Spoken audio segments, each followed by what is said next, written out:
할렐루야. 8월 30일 화요일입니다. 창세기 말씀 17장 1절부터 14절까지 말씀을 읽고 은혜 나누도록 하겠습니다. 아브라함이 99세 때에 여호와께서 아브라함에게 나타나서 그에게 이르시되 나는 전능의 하나님이라 너는 내 앞에서 행하여 완전하라. 내가 내 언약을 나와 너 사이에 두어 너를 크게 번성하게 하리라 하시니 아브라함이 엎드렸더니 하나님이 또 그에게 말씀하여 이르시되 보라 내 언약이 너와 함께 있으니 너는 여러 민족의 아버지가 될지라. 이제 후로는 네 이름을 아브라함이라 하지 아니하고 아브라함이라 하리니 이는 내가 너를 여러 민족의 아버지가 되게 함이니라. 내가 너로 심히 번성하게 하리니 내가 네게서 민족들이 나게 하며 왕들이 네게로부터 나오리라. 내가 내 언약을 나와 너 및 네 대대 후손 사이에 세워서 영원한 언약을 삼고 너와 네 후손의 하나님이 되리라. 내가 너와 네 후손에게 네가 거류하는 이 땅 곧 가나안 온 땅을 주어 영원한 기업이 되게 하고 나는 그들의 하나님이 되리라.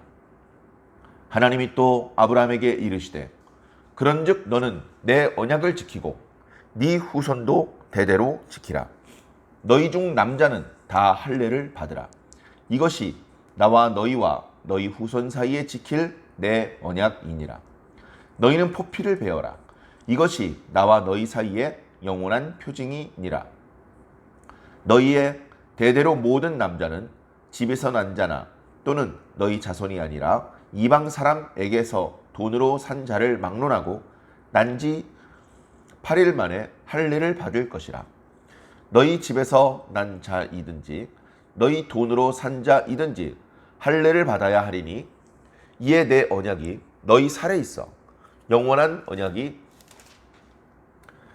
되려니와 할례를 받지 아니한 남자 곧 그 포피를 베지 아니한 자는 백성 중에서 끊어지리니 그가 내 언약을 배반하였음이니라.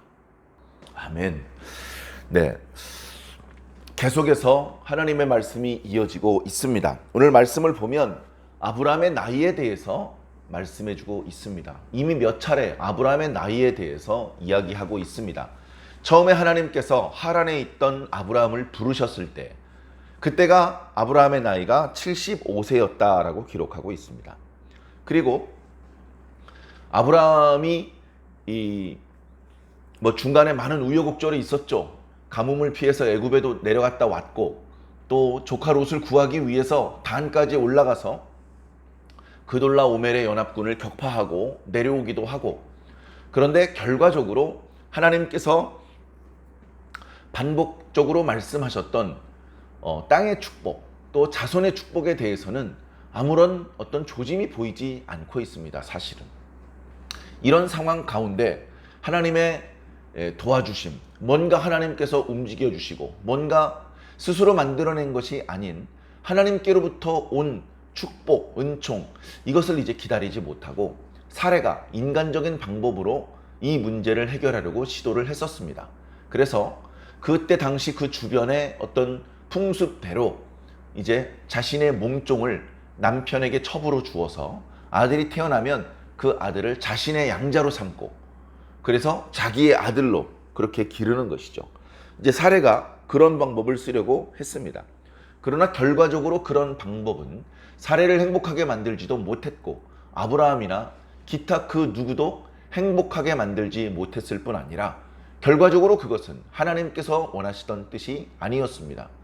물론 그렇게 해서 태어난 이스마엘도 하나님께서 아브라함에게 주셨던 약속 때문에라도 큰 민족을 이루게 되기는 하지만 그는 정말로 그 언약의 땅을 차지하면서 하나님의 축복의 계승자로서 산다기보다는 들나귀처럼 여기저기 정처 없이 떠돌며 또 많은 사람을 공격하고 또는 공격을 받는 그런 모습으로 살게 될 수밖에 없었습니다. 중요한 것은 그런 말씀을 하시면서 조금씩 그동안 우리가 별로 관심을 갖지 않았던 아브라함의 나이에 대해서 이야기하고 있습니다. 사례가 남편에게 첩을 주었을 때가 가나안 땅에서 살게 된 지 10년쯤 되었을 때다. 75세 때 가나안 땅에 내려왔기 때문에 지금 85세쯤 되었다. 그래서 그 첩이 임신하고 아이를 낳았으니 86세쯤 되었을 때에 이스마엘이 태어났다. 그리고서 지금 아브라함이 99세가 되었으니 16장과 17장 사이에는 13년이라는 간격이 있습니다. 그 사이에 아무 일이 없었는지, 그 사이에 아프고 병들고 다쳤다가 또 치료되고 회복되고 또 이런저런 기쁜 일과 속상한 일이 또 있었는지 성경은 말씀하고 있지 않습니다. 하나님께서 중간중간에 하나님을 찾아오셔서 놀라운 은혜를 베풀어 주시고 감동을 주시고 또 새로운 언약을 주시고 그런 말씀은 나타나지 않고 있습니다.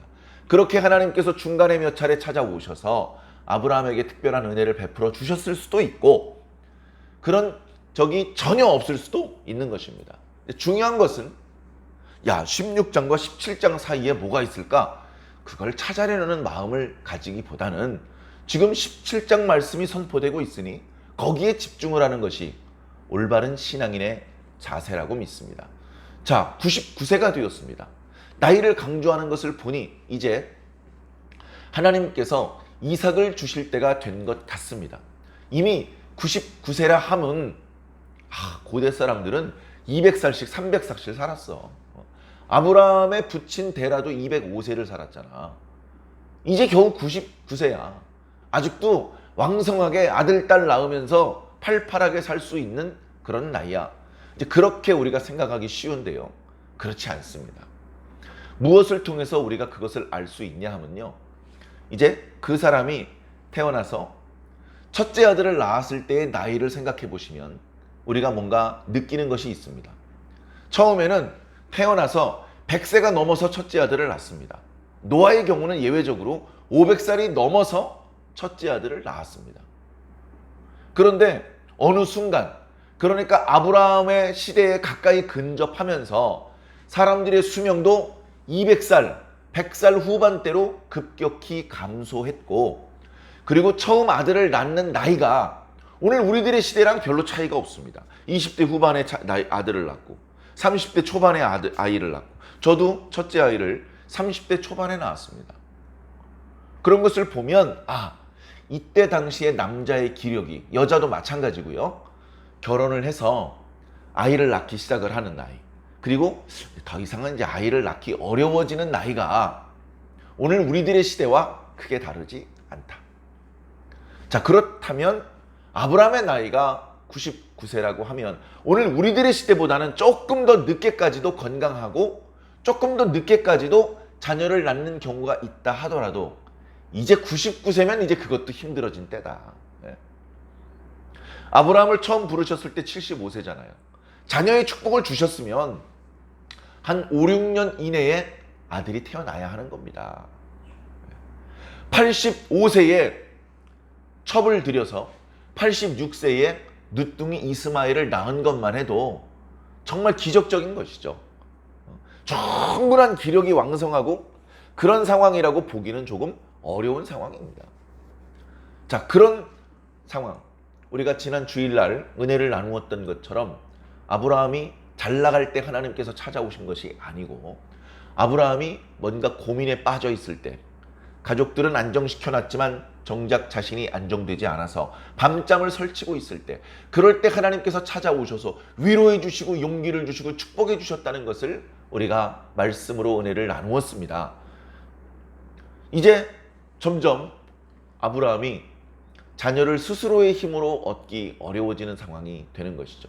그래서 어찌 보면 이스마엘을 낳은 이후에 아브라함 집안에 별다른 일이 없었을 것 같습니다. 하나님이 찾아오시고 하나님께서 야, 그게 아니고 이거야, 이렇게 간섭하시고 그럴 만한 일이 별로 없었던 것 같습니다. 그런데 이제 99세가 되던 어느 날 아브라함이 생각해 보니까 자기의 기력이 예전보다 많이 약해진 것 같은 그런 느낌을 받습니다. 그런 느낌을 받으면서 야, 이거 어떻게 되는 거지? 이스마엘인가? 저 이스마엘을 통해서 하나님께서 일을 하시는 건가? 뭔가 속으로 시원하지 않을 때 그때 또 이렇게 하나님께서 찾아오신 것 같다. 저는 마음으로 그런 느낌을 가졌습니다. 자, 하나님께서 아브라함에게 찾아오셔서 주시는 첫 마디가 뭡니까? 나는 전능의 하나님이다. 왜 걱정해? 내가 너에게 약속했던 그 내용이 조금 지연되는데, 그 하나님의 시간으로 보면 별로 지연된 것도 아닙니다. 우리는 20년이 지나면 어마어마하게 많은 세월이 지난 것이지만, 하나님께서 태초부터 지금까지의 역사를 그렇게 하나님께서 통치하고 계시는데, 그 20년이라는 시간은 순식간에 지나가는 아주 짧은 시간이죠. 자, 그래서 나는 전능의 하나님이다. 난 여전히 전능한 능력을 가지고 있다. 너의 걱정과 달리 나는 얼마든지 네 몸을 통해서 네 자손을 태어나게 할 수 있고, 네 자손으로 하여금 전에 약속했던 대로 바다의 모래처럼 하늘의 별처럼 많아지게 할 수 있다.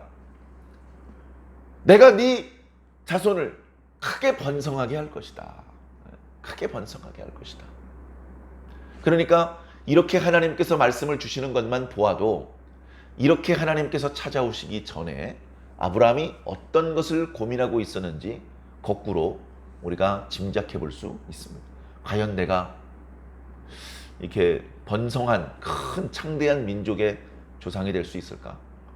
하나님께서 약속하신 게 있긴 한데 과연 그 약속이 내가 원하는 그런 모습대로 이루어질 수 있을까? 그런 것들을 의심하고 또는 근심하는 그런 상황이었던 것이 분명합니다.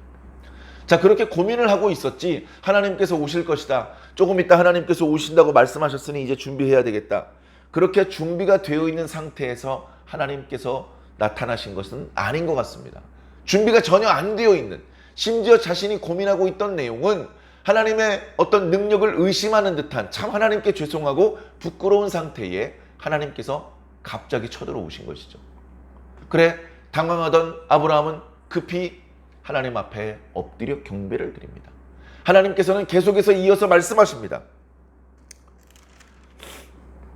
내가 너의 자손들을 창대하게 할 것이라고, 크게 번성하게 할 것이라고 말했는데, 이건 내 언약이다. 내가 반드시 이루어 줄 것이다. 반드시. 오늘 말씀에는 유난히 언약이라는 말씀이 강조되고 있습니다.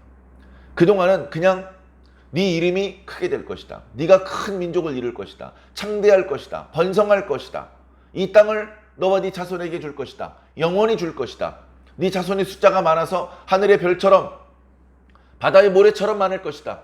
그냥 그렇게 선언적으로 하나님께서 예고해 주시는 듯한 말씀을 주셨는데, 오늘 말씀에는 유난히 언약이라는 표현을 자주 반복해서 쓰고 있습니다. 이건 언약이다. 내가 반드시 지킬 것이다. 지난번에 짐승들을 쪼개놓고 내가 그 사이를 지나가지 않았느냐? 내가 이거 반드시 지킨다고 하지 않았느냐?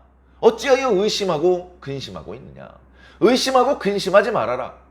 지난번에도 네가 의심했을 때 내가 이렇게 저렇게 네 자손들이 많아지게 할 것이라는 말씀을 해 주었을 때 네가 그 말씀을 믿었고 내가 그것을 너의 의로 삼아 주지 않았느냐? 어찌하여 근심하고 있느냐? 이건 언약이다 하면서 언약에 대한 말씀을 하시는데, 이 언약이 조금씩 확장되는 그런 느낌을 우리는 받습니다. 우리가 말씀을 읽으면서 그런 걸 느끼는 것이죠. 아, 이거 언약이구나. 아, 언약이 확장되고 있구나. 언약이 확장되고 있구나. 하나님께서 과거에 아담하고 언약을 세우셨습니다. 아담 한 사람과 세운 언약이 아니고 앞으로 계속해서 이 땅에 태어나게 될 모든 인간과 맺은 언약이었습니다. 그때 당시에는 모든 인간을 대표하는 대표자가 아담밖에 없었기 때문에 아담하고 언약을 맺으신 것이고, 아담이 맺었던 그 언약은 아담이 흙으로 돌아간 이후에도 계속해서 우리 모든 인간들에게 적용되는 것이었습니다. 노아 때도 마찬가지였습니다. 노아와 하나님께서 언약하셨던 것을 우리가 기억합니다. 그때 당시에는 노아밖에 없었습니다. 그래서 노아와 맺은 언약은 우리와 무관하게 노아 개인과 맺으셨던 언약이 아니라 노아의 자손들을 통해서 온 지면에 충만하게 될 모든 인간들, 오늘 우리들을 포함하는 것이죠. 그 모든 사람들과 맺은 언약인 것입니다. 자, 시간이 바뀌어서 지금 아브라함과 언약을 맺고 있습니다. 분위기는 모든 인류와 맺은 언약이라기보다 아브라함 개인 또는 아브라함의 어떤 민족, 아브라함의 어떤 그 개인적인 민족을 대상으로 맺는 언약 같습니다. 그러나 우리가 잘 아는 것처럼 이 언약은 단순히 혈통적으로만 맺어진 언약이 아니라는 것을 우리는 알고 있습니다. 영적인 의미가 담겨져 있는 것이죠. 우리가 아브라함의 직계 후손은 아님에도 불구하고 하나님께서 아브라함과 맺으셨던 언약에 관심이 많은 이유는 이 언약의 말씀이 오늘 우리들에게 흐르고 있기 때문인데, 이 언약이 우리들에게까지 흐르는 이유는 우리가 아브라함의 직계 후손이라서가 아니라 아브라함의 언약이 영적으로 우리들에게 연결되고 있기 때문에 그렇습니다. 우리는 아브라함의 직계 후손이 아닙니다. 아무리 반복하여 말씀드려도 틀리지 않은 그런 말이죠. 자, 그러나 우리도 아브라함과 동일하게 하나님께서 하셨던 말씀, 하나님께서 하시는 일, 그 하나님을 믿음으로 의롭다 하심을 얻는 자들이기 때문에 그렇습니다. 자, 그렇게 하나님께서 지금 아브라함하고 언약을 맺으십니다. 언약이 영원한 언약이라는 표현으로 강조가 되고 있고, 언약의 대상이 아브라함 한 명이 아니라 아브라함의 자손, 그리고 아브라함의 집에 있는 모든 사람들. 나중에 하나님께서 이 언약에 대해서 아브라함에게도 내가 내 언약을 지키는 것처럼 너도 나의 언약을 지키라고 하면서 규례 하나를 주셨는데, 우리가 이름 붙이기를 할례의 규례입니다. 남자들이 태어난 지 8일 만에 요즘 쓰는 표현으로 포경수술을 하는 것인데요, 그것이 너희에게 어떤 언약의 징표가 될 것이다. 그래서 그것을 통해서 네가 하나님과 언약을 맺었던 하나님의 언약 백성이라는 것을 잊어버리지 마라. 하루에도 여러 번씩 우리 화장실에 가잖아요. 그래서 자기 몸에 있는 그 흔적을 보면서, 아 맞아, 내가 하나님의 언약 백성이었지. 아이고 내가 이렇게 살면 안 되지. 스스로를 돌이키고 스스로 하나님 백성답게 살도록 만드는, 내가 하나님의 백성이라는 것을 다시 리마인드 시켜주는 그런 징표로서 할례의 규례를 주셨던 것입니다. 그러나 안타깝게도 그들의 몸에 두셨던 규례로는 그들이 하나님의 백성으로서의 정체성을 유지하게 만들지 못했습니다. 결국 그들은 하나님을 배반했고, 결국 그들은 그 축복의 땅, 언약의 땅 밖으로 쫓겨 나갈 수밖에 없었죠. 그리고 오늘 우리들의 시대에는 하나님께서 우리와 하나님 사이에 언약의 징표를 몸에 두지 않고 마음에 두게 하시겠다고 말씀하셨던 것입니다. 그렇게 형태는 달라졌고 내용이 조금 이렇게 또 발전되긴 했습니다만, 사실은 오늘 우리들의 신앙이, 오늘 우리들과 하나님과의 연결고리가 과거 하나님과 아브라함의 자손들 사이에 연결되었던 그 연결고리와 같은 것이라는 것을 우리는 깨닫게 되는 것입니다. 자, 하나님께서 또 계속해서 아브라함에게 말합니다. 말씀하시면서 전에 미처 말씀하지 않았던 부분들을 한 가지씩 추가해서 말씀하시는 것이죠. 아브라함아, 이제 네 이름을 아브라함이라고 해라. 우리는 그래서 아브라함이라고 하지 않고 보통 아브라함이라고 합니다. 개역 한글판, 그러니까 우리나라 글씨로 표현을 할 때 세 글자에서 네 글자로 바뀌는 것이죠. 원문에서는 발음에 큰 차이가 있는 것은 아닙니다. 그러나 아브라함이 그냥 큰 민족의 조상이 아니고 많은 민족들의 조상이 될 것이기 때문에, 심지어 직계 혈족이 아닌 사람들의 조상이 되기도 한다. 믿음으로 의롭다 하심을 얻는 자의 조상. 그래서 우리는 아브라함을 믿음의 조상이라고 말하는 것입니다. 믿음의 조상. 믿음으로 의롭다 하심을 얻고 구원받고 축복받을 사람들의 조상이 된 것이죠. 오늘 우리가 받을 축복이 바로 하나님께서 아브라함에게 약속하셨던 그 축복이었던 것입니다. 하나님께서는 아브라함에게 할례의 규례를 주시면서 반드시 지켜야 된다. 이거 어기면 너희들과 나 사이의 언약을 너희가 배반한 것이 되기 때문에 너희들은 내 백성, 언약 백성의 그 공동체에서 끊어질 것이다. 오래가지 않고 죽임을 당하게 될 것이다.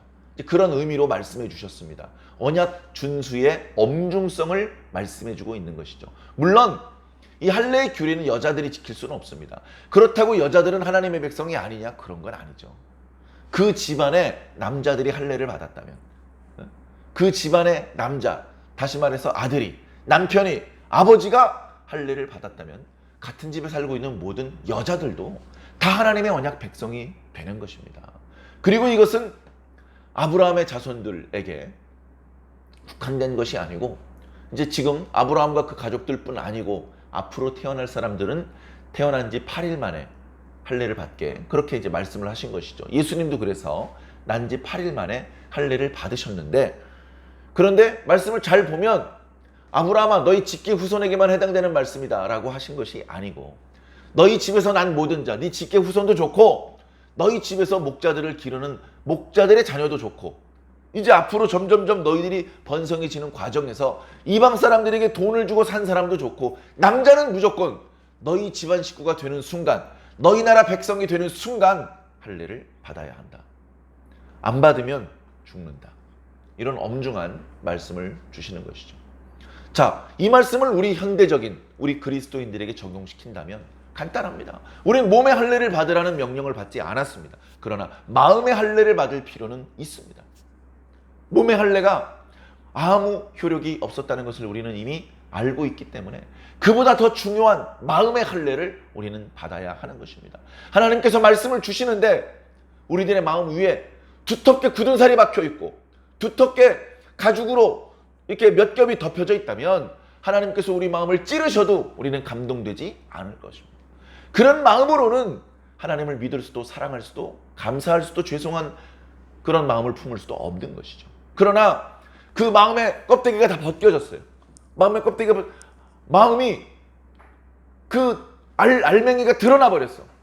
그 드러난 마음을 하나님께서 어루만 주실 때 우리는 감동될 수 있고 우리는 뜨거워질 수 있는 것입니다. 아브라함이 약해져 있을 때 아브라함의 마음을 겹겹이 싸고 있던 그 껍데기가 벗겨지는 순간입니다. 아브라함이 알맹이 채로 있을 때 하나님께서 찾아오시는 것이죠. 오늘 우리들에게도 그렇게 찾아오실 줄 믿습니다.